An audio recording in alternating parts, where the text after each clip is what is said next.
There are some words where the moment we hear them, we immediately have a knee-jerk reaction of revulsion. For me, one of those words is localization.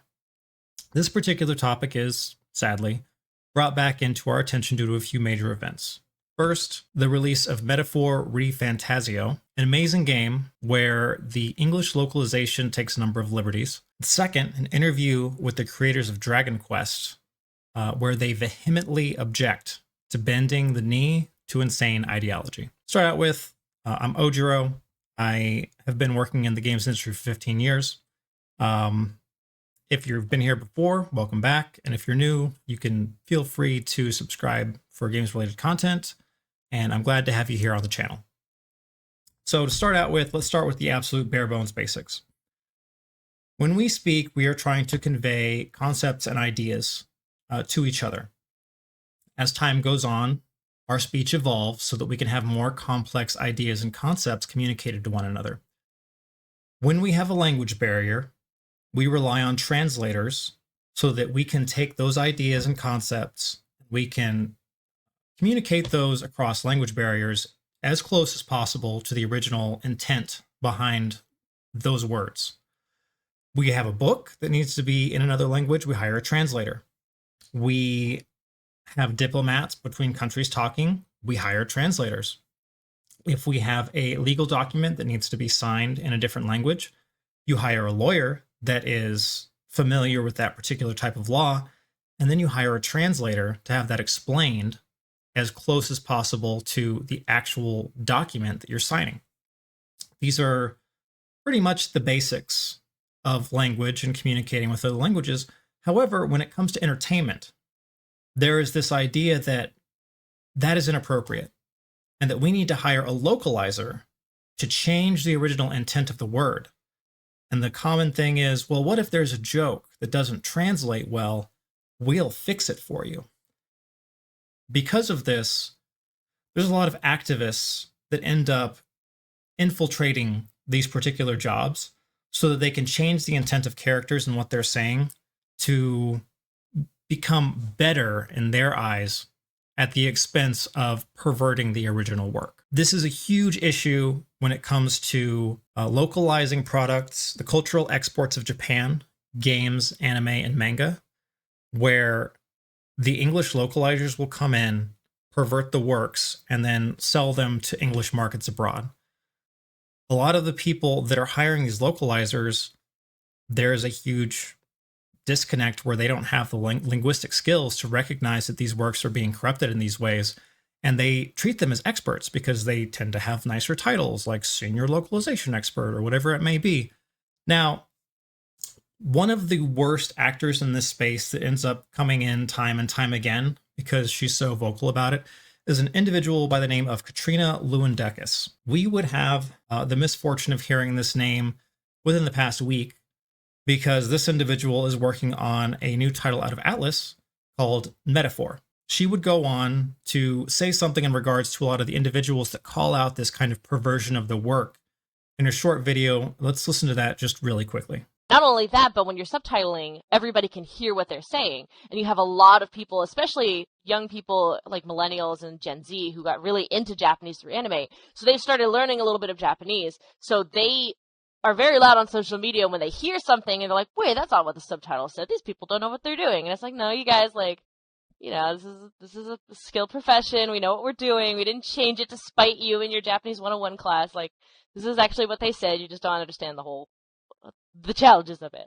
And this wouldn't be the first time that this individual would go in and make these kind of assertions that somehow we all need to just accept that the translation is wrong because somehow we aren't the target audience. Somehow the gamers aren't the people that are supposed to be consuming the content. And the idea that because these cultural exports out of Japan have been so successful, people have opted to try and learn Japanese. And because they're learning Japanese, they understand that these translations are wrong completely. We have an old panel where she attended and she spoke on this being called out. I couldn't find the original video, but I did find an Asmongold reaction video. So let's do a quick listen to what she thinks of when people call out these kinds of mistranslations. Funimation has come under, let's call it, criticism for how they choose to adapt their scripts for like a couple of unnecessary shows. hate. Yeah, got it. Yeah, Jesus Christ. Oh, unnecessary hate. Got it. you unfairly. Thank you. So how would you like to respond to that kind of criticism? To the criticism, like, I have a vagina, deal with it. Like, I'm a funny woman. We are all talented, funny, powerful women. We are out here. It's going to happen. Deal with it. I'm sorry you're not getting laid. It's not about you. Move on. If anyone were to be told you're doing a bad job and they were a man and they said, well, you just have to deal with it because I have a penis, that person would probably be fired because that is an inappropriate response in a workplace. That is an inappropriate response to being called out for poor behavior and poor product results when you are entrusted with some kind of work like this.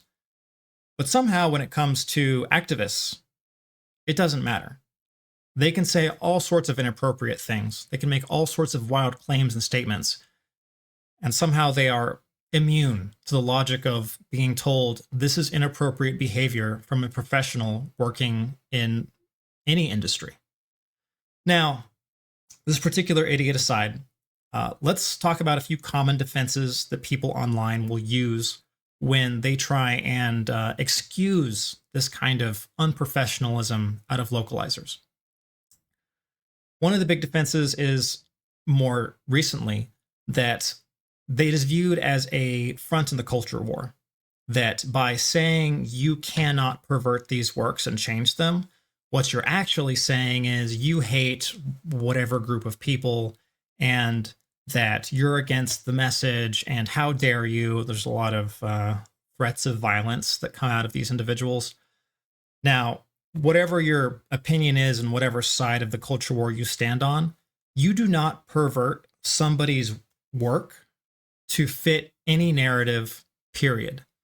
This is a matter of discipline and professionalism where your job is to take someone else's work, someone else's art, and translate that over for another market. It is highly inappropriate for you to hijack that for any reason, for any narrative, period. Now, another defense that we hear from some individuals is they look at how a particular character has been made by the localizer, not the people that actually made the character, and they say, well, I liked that character, so it can't all be bad. Now, just because you like how a character has been bastardized by a localizer does not mean that it is okay. That is an inappropriate thing foundationally. And just because there are a few examples that you may like, that does not mean that it is a practice that should be allowed to continue. Another huge example that I see a lot of people say is that they don't want us, like they need localizers because if we just translated it, then it would be a bunch of broken English. And this comes foundationally with a confusion of translation and transliteration. So let us take a look at an example for talking about how an individual likes strawberries. So with this phrase, we see Watashi wa ichigo ga suki desu. This transliteration is, as for me, strawberries are liked. But the translation is, I like strawberries. So a pretty clear example of the difference between transliteration and a translation. Another example would be SJW ga daikirai, and the transliteration would be SJW I big dislike. The translation, I hate SJWs. Now, another example that we see from individuals that push this kind of defense for these individuals is they believe that the localization brings the characters to life because the original authors are incapable of doing so. So I'm going to put a video in the description from a channel called Japan Day Tripper, who is currently playing through Valkyria Chronicles 4 and is compiling the worst localizations that he's found in the game so far. One of his videos goes over how a very impactful scene in Japanese was just butchered to the point where it only had a fraction of the impact that it should have had. And mostly this comes from poor translation. It comes from individuals fixing little bits. And when all of those things come together, the entire intent of the scene is lost. The idea that these localizers have the ability to bring characters to life with their writing, it's just false. Now, localizers believe they're part of this creative process, but they are most certainly not.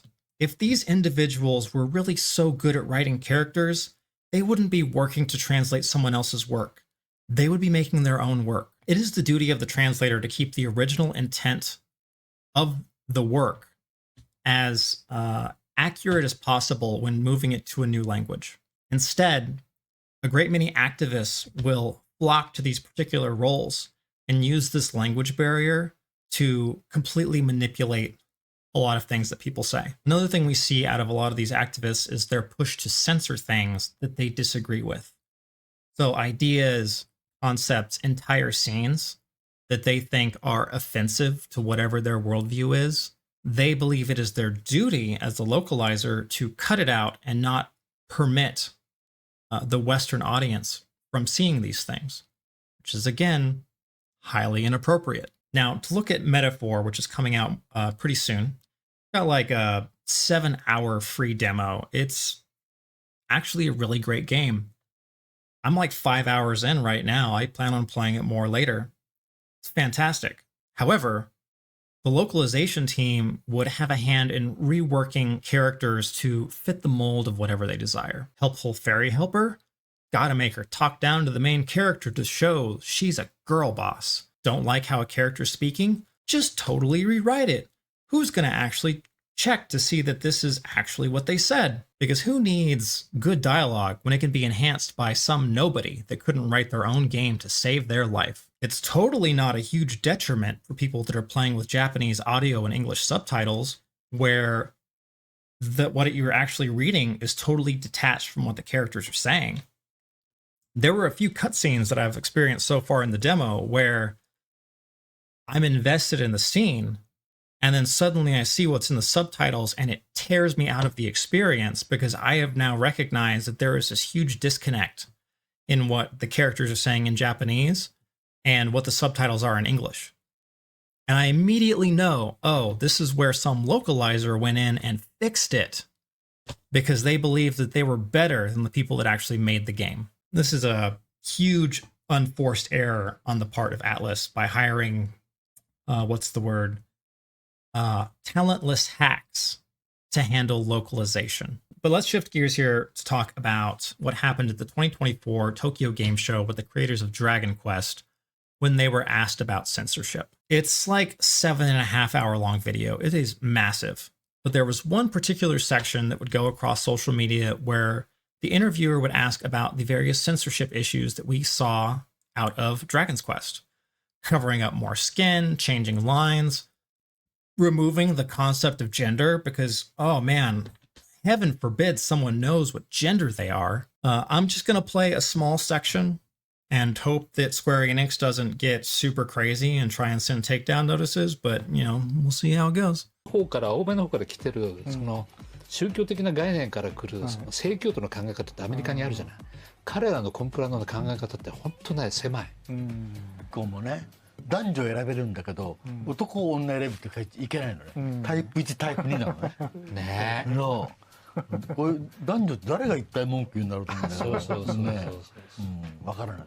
なんかI'm going to put a tweet in the description with this particular part of the video that has been translated. This would be taken down in an apology notice from the interviewer where they said, oh, I mistranslated the word Puritan and instead said the word sex education. And because of that one mistranslation, they not only took down that short translated version, but they also removed the full untranslated 7+ hour long interview from the internet. Immediately, people were speculating that this was Square Enix trying to send legal threats to the individual because it made them look bad. I completely believe that this interview went out, and individuals had been complaining about the censorship issues in Dragon Quest, where a lot of progressive individuals insisted that, oh no, this is how it should be. Actually, the person that made this, they were against women, and because of that, these they actually don't care that these censorships are happening or that they're changing it so that there can't be a male or female. But with this confirmed that even the creators think it's stupid. This led to people on the internet immediately saying, oh my God, these people are Nazis because they don't like the censorship and they think people should know what gender they are. And you know that the activists that are working behind the scenes at Square Enix that have had a lot of influence in pushing a lot of censorship at the company, you know they went apoplectic the moment that they saw this interview. So I could totally see all of these activists that are working under Square Enix running to their supervisors and saying, no, no, no, this is against the message. Because everyone knows once you take down an interview on the internet, that video's gone forever. No one can ever see it again. But yeah, I did not have on my list of things that might happen for the year people calling the creators of Dragon Quest a bunch of Nazi and bigots because they think people should know what gender they are. We saw this earlier. We've been seeing this more and more over time, where you have these activists that are coming in and they push for these stupid ideas and censorship. The most obvious and offensive one is the idea of body type 1 and body type 2, or A and B, or whatever it may be. We saw it earlier this year with Pokemon Go, where they all of a sudden switched it over and all of the attractive females became unattractive looking men because that's what these activists want. They don't like the idea that there is they don't like the idea of gender concepts in general. They have opted to fight living in society by pushing for these weird fringe ideas that they have. And they build themselves with echo chambers and social media to say that, no, this is how life should be. Oh, man. For these activists, it's never going to be enough, right? These people are foundationally unhappy. They make stupid life decisions. They try and reject living in society. And then they think, well, I can be happy if I just push this worldview on other people and have those other people also agree with me. But what they all fail to understand is no matter how much they add, how much censorship they get, how many weird ideas they get people to put up with, they will never be happy. They will never have some point where they say this is enough, because they have put in their minds where society is wrong and their particular brand of mental illness is right. But that mental illness is not static. That is a continually moving goalpost where they will always find something else until every work that is out there is built in whatever image they see. And with everything we see in entertainment, everyone has pretty roundly rejected this. Whenever a movie or a show or a game comes out that really panders to this modern audience idea, everyone hates it. I fully expect we see more games that are coming out and movies and shows that try and push this idea to pander to these mentally ill individuals. And they're just going to have to keep failing. And that is how it has to be. Everyone has to vote with their wallets. Now, as for some short-term and long-term fixes for this. So on the short term, localization issues are not a super popular thing for gamers to look at. Censorship, on the other hand, is pretty major. For any game out there, I suggest that you vote with your wallet, and you support whatever work that you want to support. But if you do decide that you want to do these purchases because you don't think that the localization or censorship is so extreme that you don't want to put money towards it, like maybe you decide to wait for a sale or whatever, that's fine. You can still have your voice be heard by negatively reviewing these products. If enough people leave negative reviews with common sentiments like, I don't like the localization, I don't like gender A, B, I don't like the fact that there's a lot of censorship in here. Big companies like Square Enix have a very sizable business intelligence unit where they will collect these metrics over time and they will show them to higher ups of the company to say, this is what these particular markets are commenting. Because if everyone just decided not to buy, let's say, Dragon's Quest, they'd still sell a number of copies. But if people bought Dragon's Quest, played it, and it was what rated overwhelmingly negatively, there are people that don't pay attention to any of these things with censorship and localization that would see that game, see that it says mixed or negative in reviews, and then say, you know what, there's something wrong with this game. I'm going to pick something else because Lord knows we have a lot of games to choose from.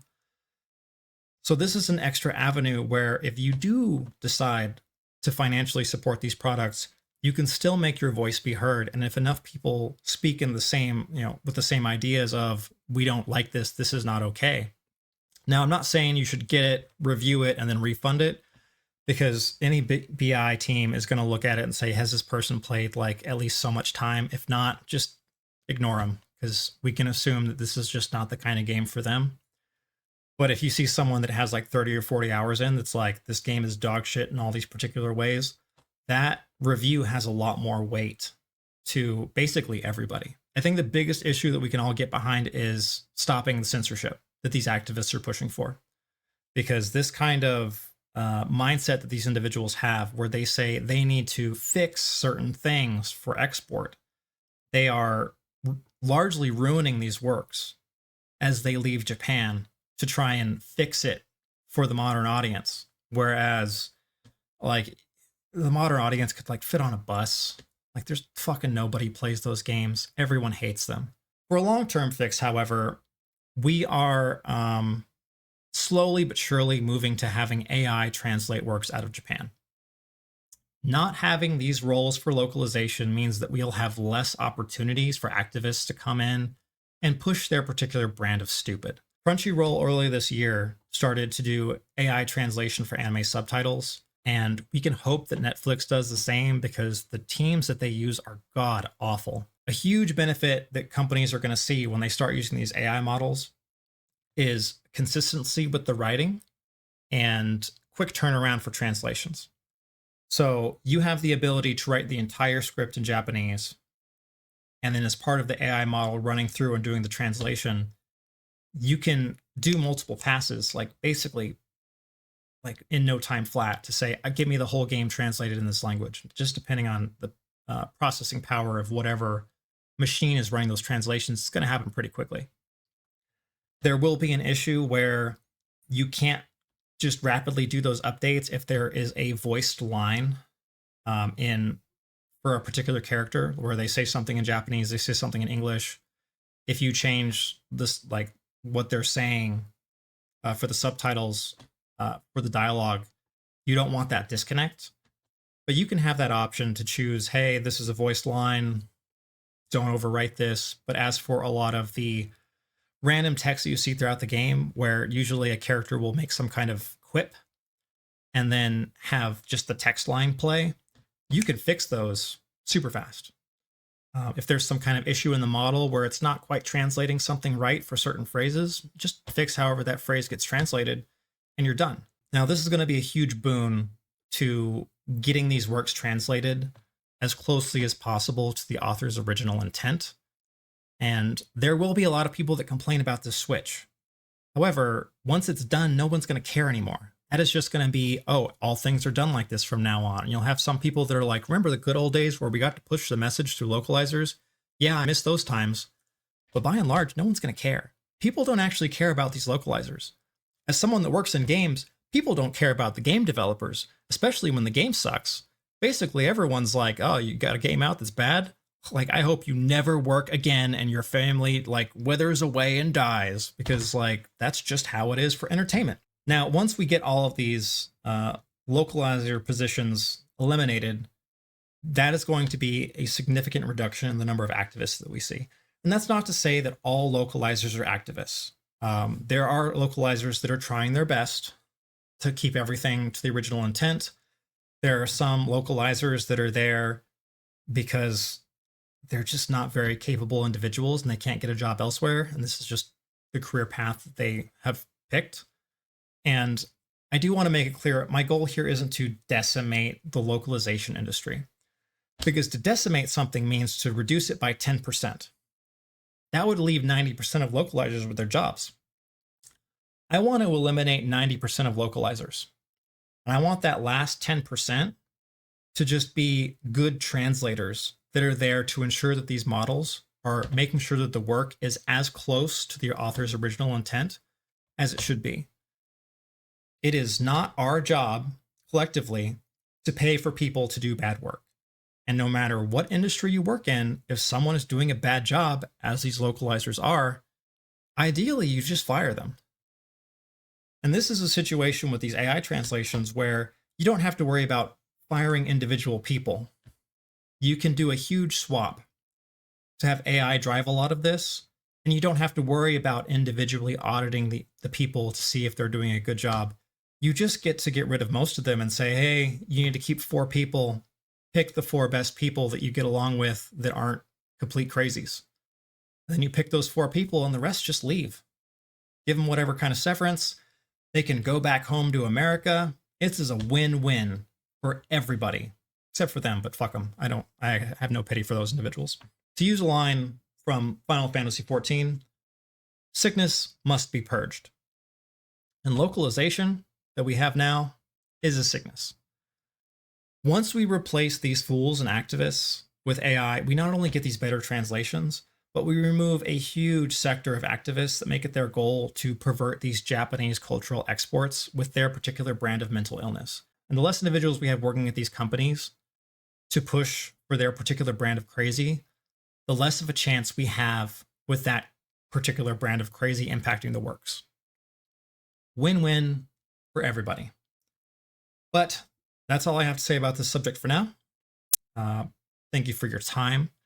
I hope to see you again in a future video. Again, feel free to subscribe if you're interested for games-related content. And farewell.